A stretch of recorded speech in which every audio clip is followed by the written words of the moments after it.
game da tsaftar ido ko rigakafi ga matsalar ido kar a samu raunin gani yayin da shekaru suka zo, ko kuma magance ciwon ido ko glaucoma hawan jinin ido ko amosanin ido ko wata matsalar da ta addabi mutum ko yana akan ido ko hakiya, ka nemi asalin garin si'itir a Islamic chemist, ka daka shi luƙuƙu ya dawo gari, sai ka nemi kwallin ithmudi sai ka haɗa su guri guda sai ka gauraya, sai ka dinga yin kwalli a idanka kullum da daddare in zaka kwanta, in rigakafi zaka yi. Kamar in kana so ka dinga yin rigakafi kamar yadda manzon Allah ya koyar, to sai ka dinga yin haka kullum, ka dinga sawa da daddaren zaka kwanta, da safe da aka ga ya fito maka da kwantsa da duk wani datti da yake idanka. Aƙalla a wata ka dinga yi kamar so 2 in idanka lafiyan shi lau. Idan kuma ka riga ka zama victim, ka samu matsala ko glaucoma ko ciwon ido ko amosanin ido ko kowane nau'in ciwon ido ko hakiya ko yana, to da ka dinga yi so 2 a rana, da daddaren zaka kwanta, da safe in ka tashi.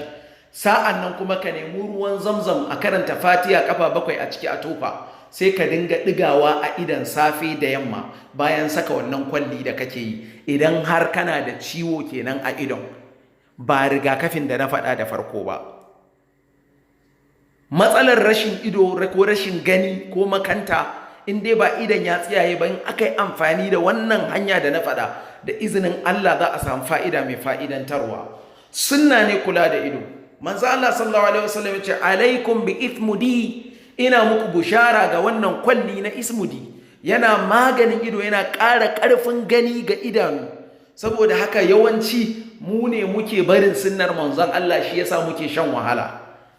Wannan sadaka ga ta nan kyauta na bayar da ita ga masu fama da matsalan ido, da wanda yake so ya yi rigakafi ya yi amfani da wannan bayani na wanda izinin Allah zai samu biyan bukata.